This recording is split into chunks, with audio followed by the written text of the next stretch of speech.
Good morning mga dongkers. Pang-limang araw natin ngayon. So, puntahan na natin doon kung ano. Kasi yung lakas ng ulan kagabi. So, isitahin natin ulit kung ano ng mga kaganapan doon.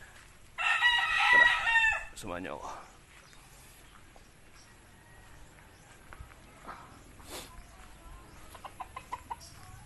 Ito, lakas ng ulan kagabi.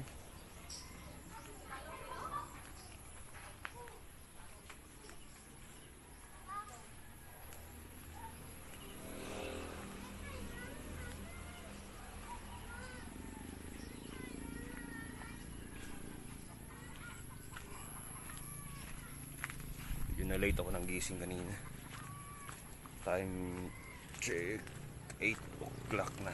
Mag-8 na. It's 7:45. So dapat mga 5 gising na ako nung dapat eh.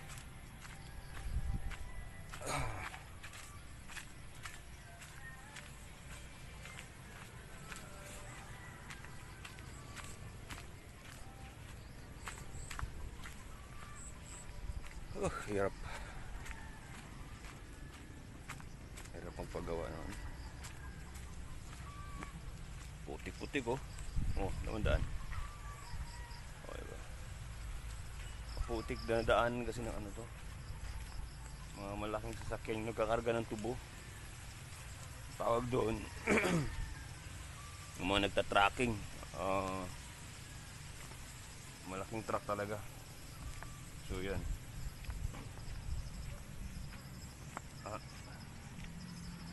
Dito dapat nakapaa ka dito eh. Sinilas ito suot ko. Suot ko wala. Pero kumilos pero nakapaa ako dito. Malamang mas mabilis. Diba? Yan.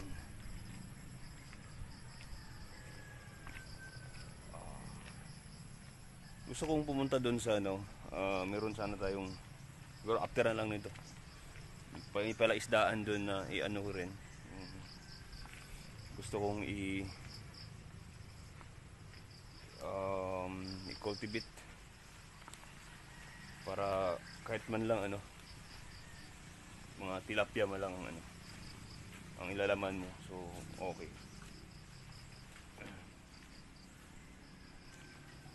O saan ang puntahan niya?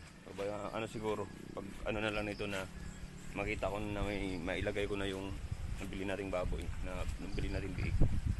So pwede ko na yung puntahan. At sarap dito yung, alam mo nung huli ka ng ano, yung parang talangka. Marami dito yun. Saka yung sinisip-sip. Pakita ko sa inyo pag makapasyal tayo doon.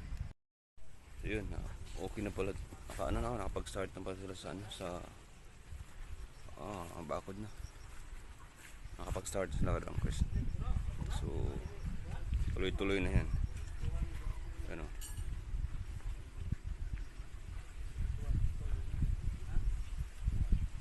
Medyo tuloy-tuloy ng kanilang ano. So mayang hapon siguro to baka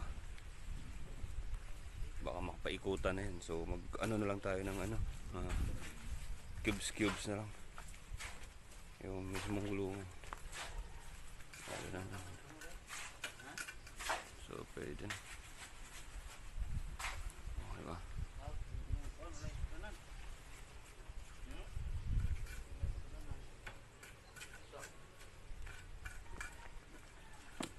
Good morning muna kayo dyan. Naka-live tayo. Morning! Ayan.